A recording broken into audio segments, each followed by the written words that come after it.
Ramesh sir, you have been there in terms of large companies where pharma companies have effectively segmented their target audience Yeah. to address their customer needs. Can you please give us a light in terms of how can you segment your target audience? Yeah, thanks, Ashish. And in fact, I would like to take you through a journey completely that how uh, the environment actually has changed over a period of time. Along with it, the segmentation and the customer targeting is also primarily changed significantly. Maybe in the 70s and 80s, that is where I have just started my career in this regard. So that is where the dominance of the multinational companies completely in India and the overall the universe of the geography, what we used to say is primarily only working government hospitals. Maybe getting into the government hospital, working on various departments and trying to identify the professors, assistant professors, along with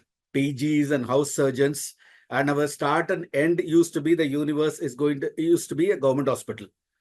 Of course, those days also we need to remember that the government hospital played a significant role primarily because all outside they were all OPD based practitioners and a smaller nursing homes which was present. Any critical illness, any serious accidents, everything used to be just referred to the government hospitals in this particular regard. All the challenges in terms of treating the critical illness as well as the various forms of diseases was being managed by government hospital. So that is where the greats like Pfizer's or even Novartis. Novartis was called as Sandoz and Cipla those days. And there are many company names which is not present today like Bain, Baker, Russell, Hext. So many other companies which was there. And everybody we used to flock primarily and then identify these segments in terms of various departments. And that is where we have started. That was the first environment in 70s and 80s. Moving to 90s, the environment slightly changed.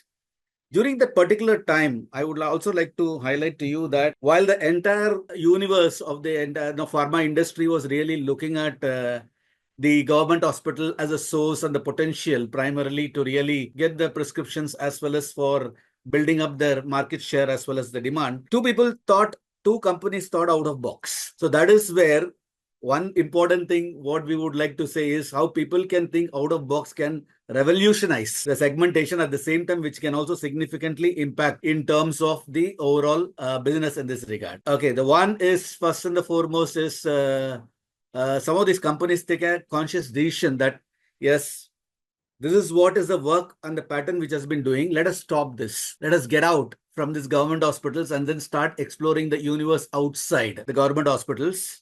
And that is where one Mr. Tarun Gupta, who was there in the industry, who first started off in the Glaxo food product division, moved into Glaxo India pharmaceutical division. So that is where he started off primarily moving. Conscious decision was taken that the entire field force should stop in terms of working the government hospitals primarily in this regard and then move towards the various markets. That is where the first segmentation took place, like your metro city coming back to and then moving over to the class 1 towns in this particular regard. So this was first refined as metro and the class 1 towns in this regard. And then subsequently, the way things have moved, I think we should discuss further over in this conversation. I think, Shantanu, you can also share some of your experiences in this regard. Maybe I'll take it through how Sarabai and Glaxo actually have really made it a huge success in those days. And that is where actually, some of these companies, Indian companies are emerging. Cipla, they were just coming up. Okay, Kedilla, Cipla, and maybe the emergence of Dr. Reddy's and Sun Pharma. They were all just coming up as a startup, but growing aggressively in those days in this regard.